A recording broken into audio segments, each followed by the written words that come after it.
happens when an unstoppable force meets an immovable object? And just like you, I don't know the answer to that shit either. But I can tell you who wins the fight between Pucci from JoJo's Bizarre Adventure and Gojo from Jujutsu Kaisen. Let's start with Gojo.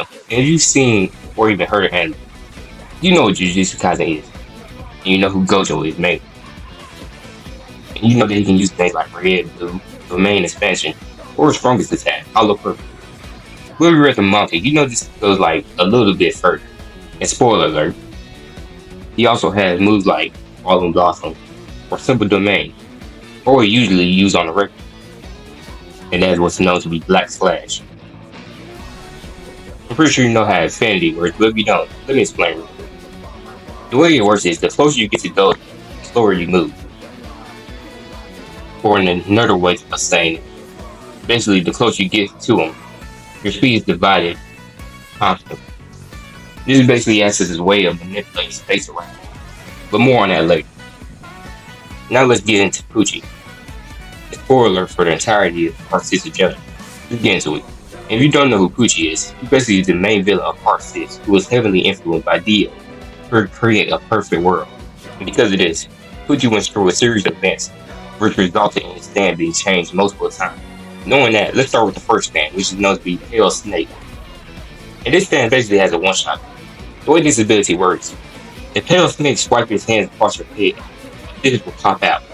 Well, 2 discs. If you have powers on that, it'll be 1. If you do, it'll be 2. And if Pale Snake is able to take these discs, you're basically useless, because these discs not only contain your mind, but your powers as well. And now let's move on to the next thing, which after a series of events, evolved to becoming Sea Moon. And just like with Pale Snake, this stand's ability can kind of work in like a one-shot capability, given the fact that if you're too affected by his gravity, he can force your body to turn inside out. And if you watch JoJo, you know that this stand has a large area of effect. But unfortunately, he didn't have this stand for long. I'll say like maybe 1 or 2 days at most. But let's get into the stand he had the shortest amount of time, and that would be Made in Heaven, which out of all these stands has the most simplest ability, not just the acceleration, but the acceleration of time to be more accurate. And a quick side, if you didn't know, from Part 3 to the current part is currently in JoJo, there was always one person who had a stand evolution, be that be a main character, side character, or main villain. But back to Pucci. This stand was his strongest, even though he had the shortest amount of time. Now when it comes to Made in Heaven accelerating time, he doesn't just accelerate the time of itself, but he also accelerates the time of the universe. For example, when Jojo tried to use the time stop ability to stop time for 5 seconds, he ended up keep shortening it every time he used it again.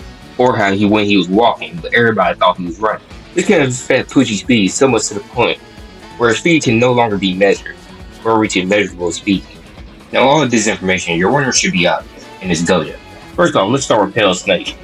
And Pale Snake has absolutely no way to bypass Infinity. So Pale Snake is out. And that's the Sea Moon.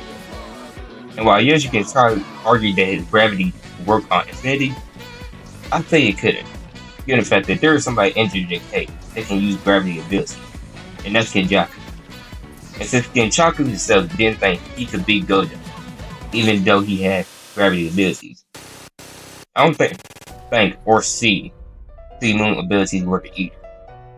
And while yes I know Sea Moon abilities are stronger than Kenjaku, they're closely the same in a certain way.